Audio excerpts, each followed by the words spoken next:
I'm Jess, and if you told me 11 years ago that my life would take such a wild turn, I'd have laughed it off. But here I am, stuck in a reality I never imagined. It all began innocently enough. I met Jack at a mutual friend's barbecue. He was charming, with a smile that could light up a room, and we hit it off right away.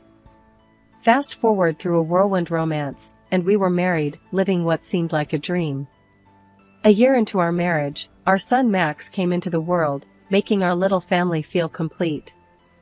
Life got real tough when Max started getting sick all the time.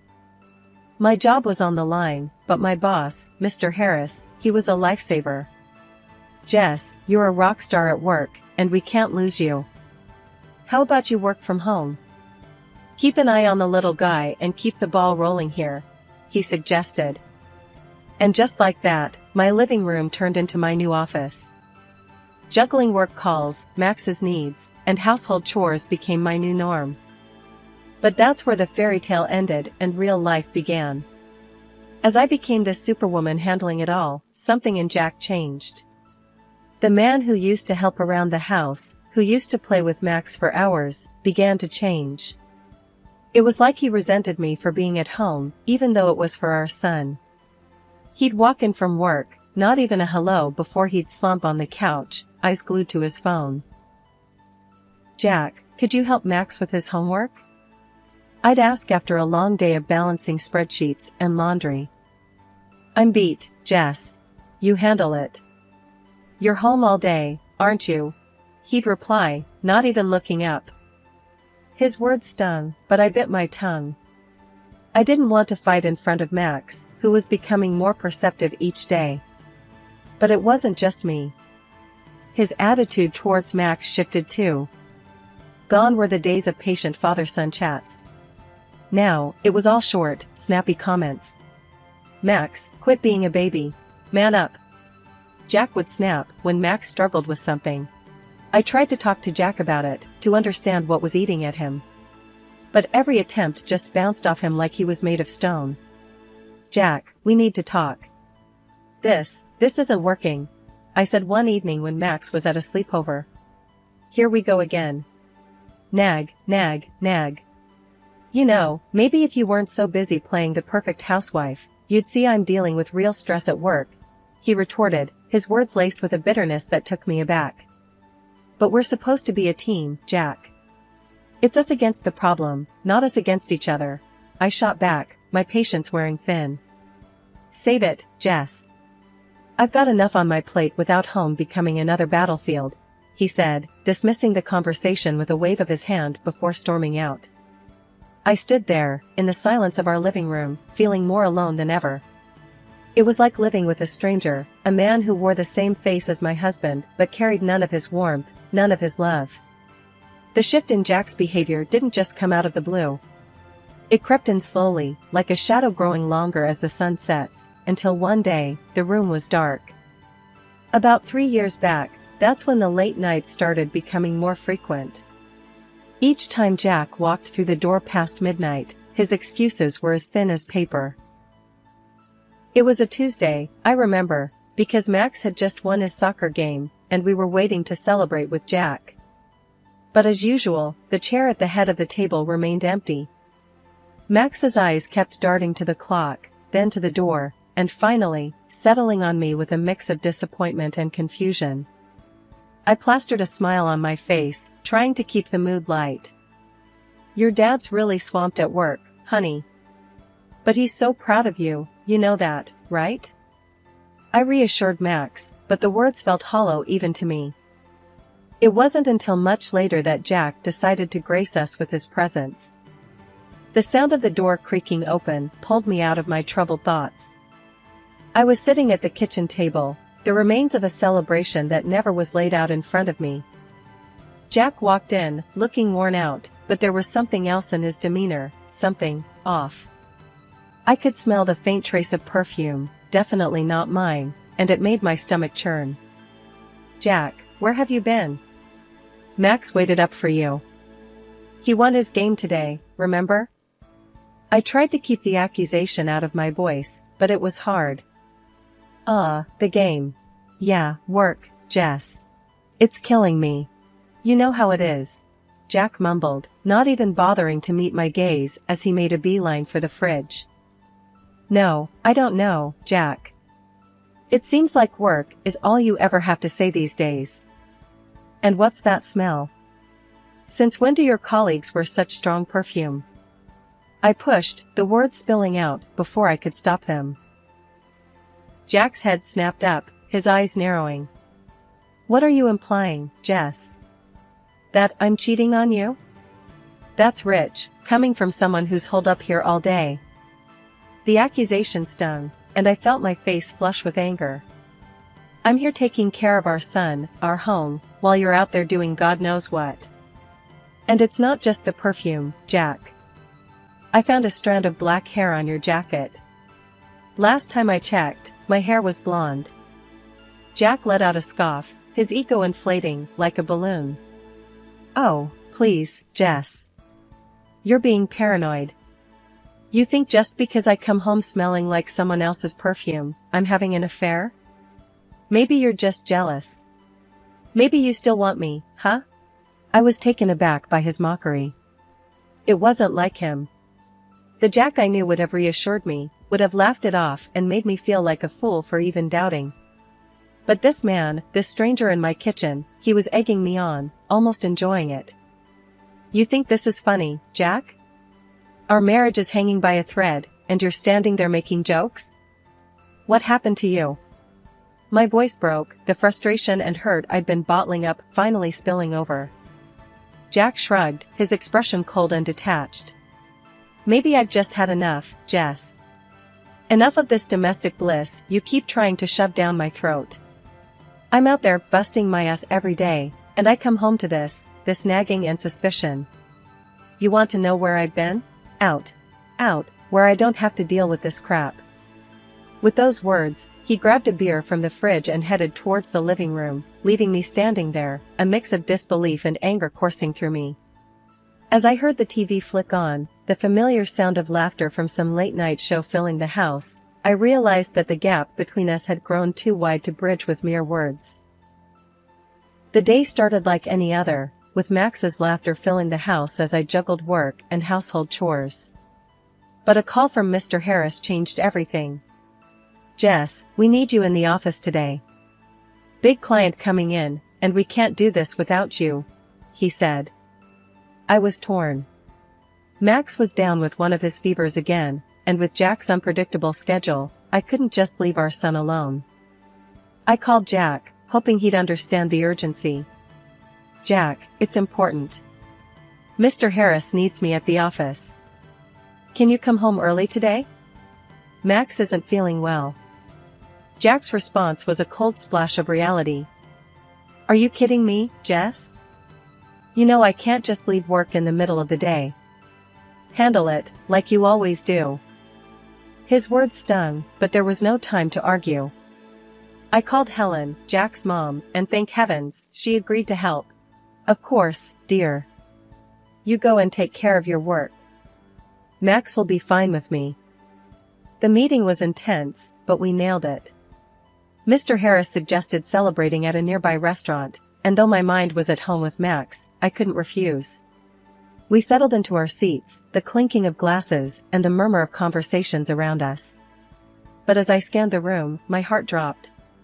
There, in a dimly lit corner, was Jack, his hand on another woman's, their heads close together in intimate conversation. I felt like I'd been punched in the gut. Mr. Harris noticed my pale face. Jess, are you all right? You look like you've seen a ghost. I shook my head, not trusting my voice. I need a moment, I managed to say, my legs shaky as I stood up. I headed to the restroom, my mind racing. This couldn't be happening. Not Jack. Not us. But the truth was right there, laughing and flirting over candlelight. I splashed water on my face, trying to calm the storm inside me. As I looked in the mirror, a fierce determination replaced the shock. I wouldn't let this slide. Not this time. Back at the table, I apologized to Mr. Harris and the clients. I'm sorry, I need to take care of something urgent. Please excuse me. I left the restaurant, my mind a whirlwind of hurt and anger. Jack didn't even notice me leave, so engrossed was he in his affair. I made it home, my hands trembling as I opened the door. Helen was there, her concerned eyes meeting mine. "Is everything all right, dear?" I couldn't spill it, not then. "Just a rough day at work, Helen. Thanks for watching, Max." Helen gave me a knowing look. "Anything you want to talk about?" I forced a smile. "Nothing to worry about. Just work stuff." "Thanks again, Helen."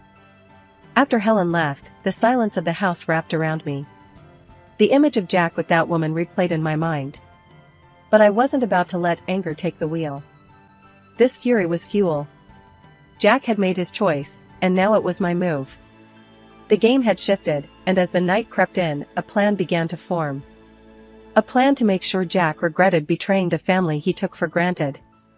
The next morning felt heavy, like I was carrying a weight around my heart. Jack had left early, his usual routine, acting like nothing was wrong. But everything had changed for me. As I watched Max play, his innocence a stark contrast to the mess of our lives, I knew I had to act. But how? I couldn't just confront Jack without proof, and my word against his wouldn't hold up.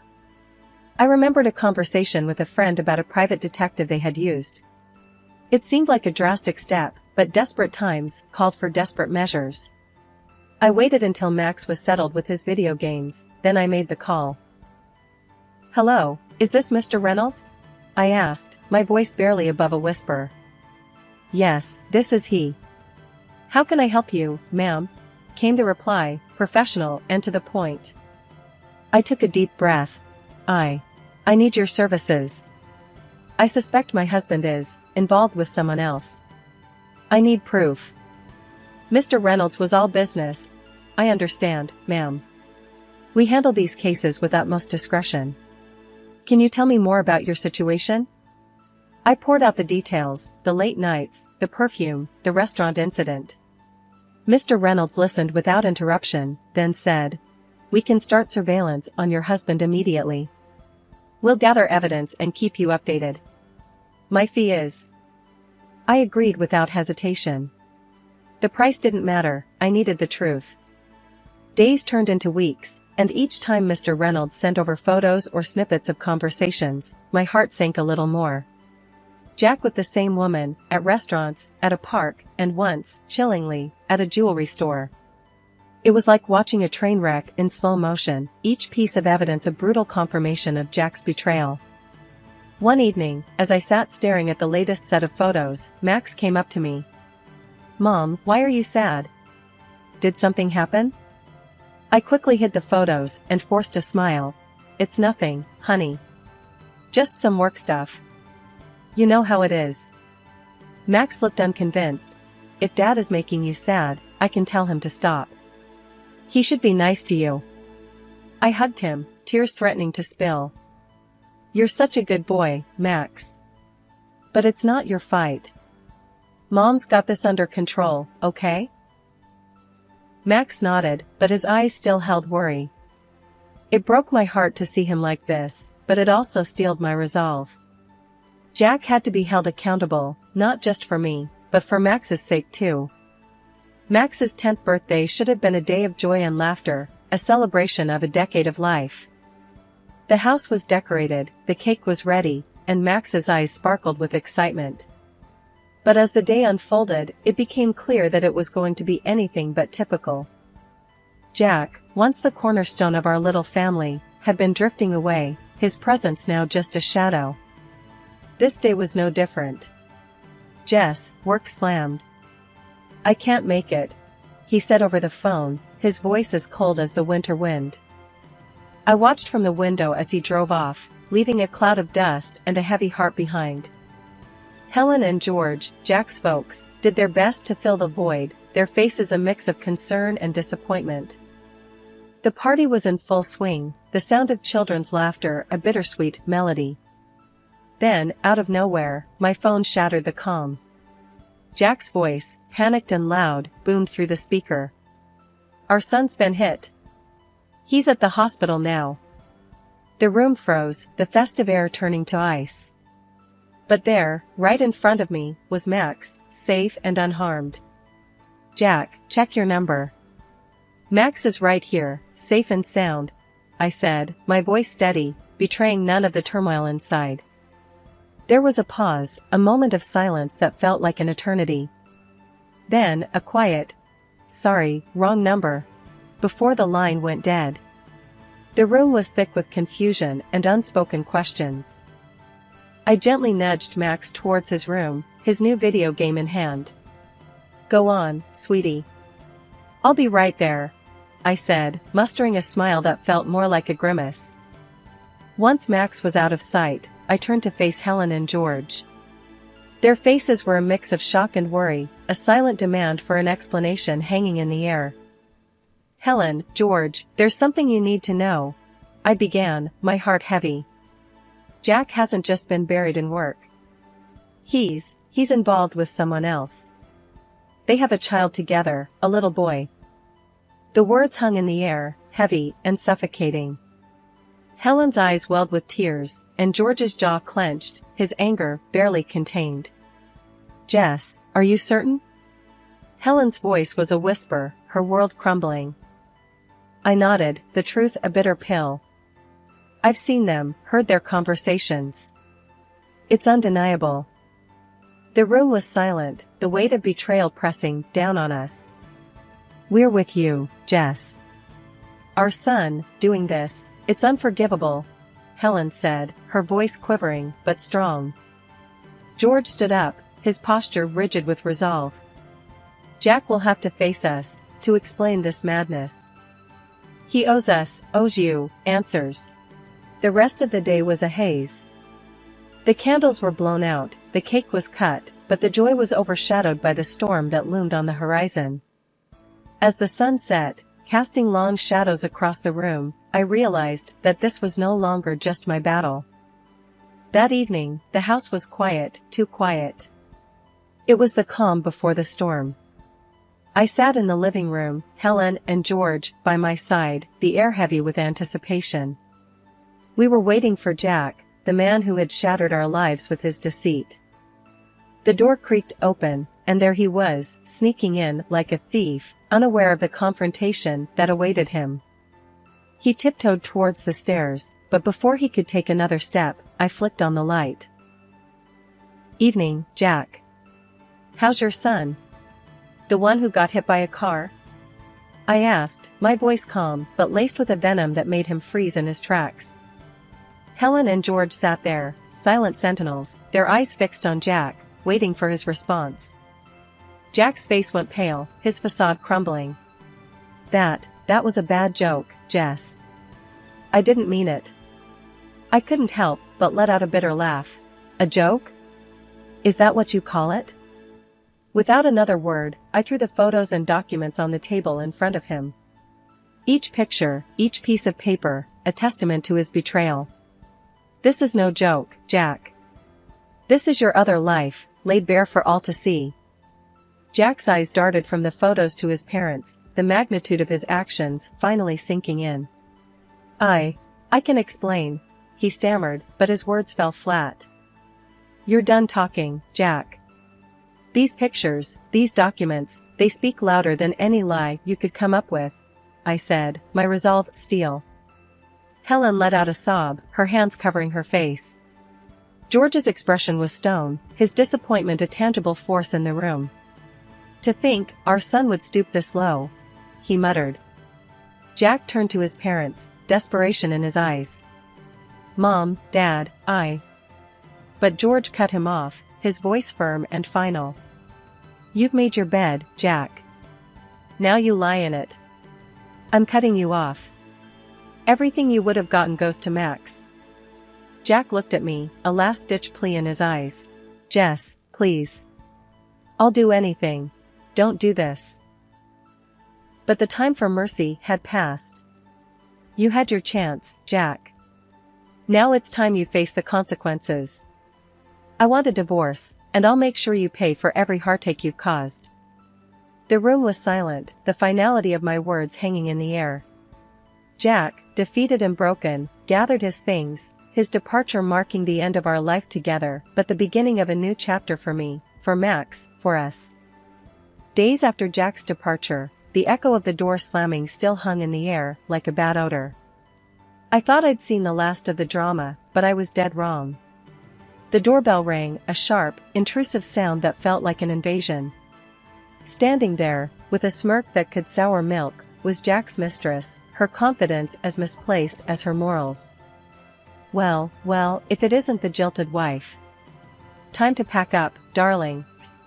Jack's with me now, and so's everything that was yours. This pretty little house? I'm thinking curtains, maybe some new furniture. Her words were like nails on a chalkboard. I couldn't help but laugh, the sound bitter. You're dreaming if you think you can claim my house.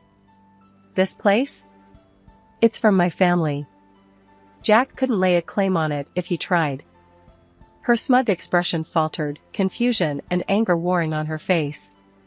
She whipped out her phone, her false nails tapping furiously. Jack, you better explain this right now. You said this house was ours. In no time, Jack was at the door, his face ashen. The house, it's Jess's, he stammered, avoiding my gaze.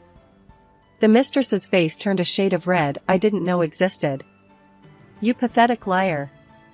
You promised me a fairy tale, and now you're telling me it's just a bedtime story? I watched the drama unfold, my arms crossed, a smirk playing on my lips. But I had one more card to play. Seems like we're airing dirty laundry today. Why not throw in these? I said, slapping the photos on the table. Looks like someone's been two-timing. Here you are, leaving a hotel with another man. Care to explain, sweetheart? The room erupted into chaos, a tornado of insults, accusations, and shattered illusions. I stood there, the eye of the storm, watching the destruction. Thinking of a paternity test, Jack? Might want to find out if you're really the daddy. The aftermath was a scene from a soap opera. The mistress, her dreams shattered, stormed out, leaving Jack standing in the ruins of his choices. And me? I stood tall, the victor in a battle I never wanted to fight. The final chapter of the tumultuous saga brought both closure and new beginnings. The divorce was more than a legal separation, it was the severing of ties that had bound me to a life of uncertainty and betrayal. Jack, in a desperate attempt to cling to a shred of dignity, underwent the DNA test, only to have his illusions shattered. The child he thought was his bore no trace of his DNA. Helen and George, once the loving grandparents and in-laws, now stood as my steadfast allies. George's decision to create a trust fund for Max wasn't just about securing a future for his grandson, it was a statement, a clear denouncement of Jack's actions. This boy's future won't be clouded by his father's shadow, George had said, his voice heavy with a mix of anger and resolve.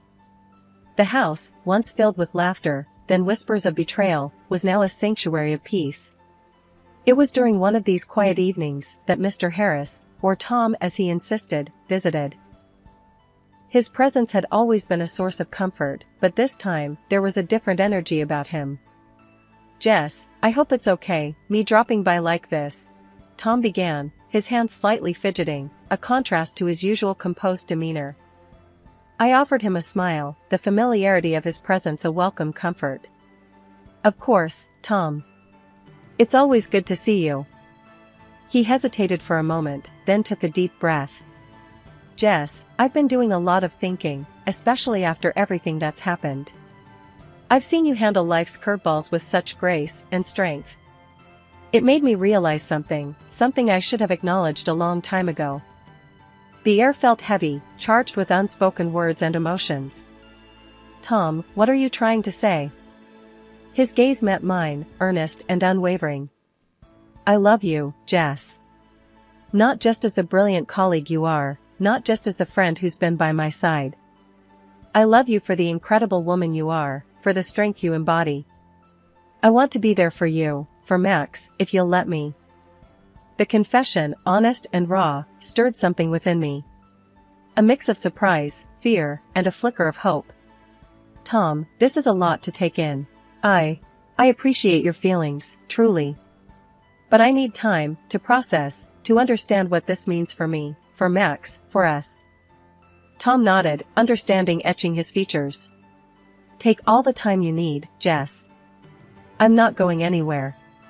I just wanted you to know how I feel, to understand that whatever the future holds, I'm here. As he left, the silence of the house enveloped me. The words we'd exchanged echoed in my mind, a gentle yet profound reminder that life still had surprises in store, that maybe, the end of one chapter was simply the beginning of another.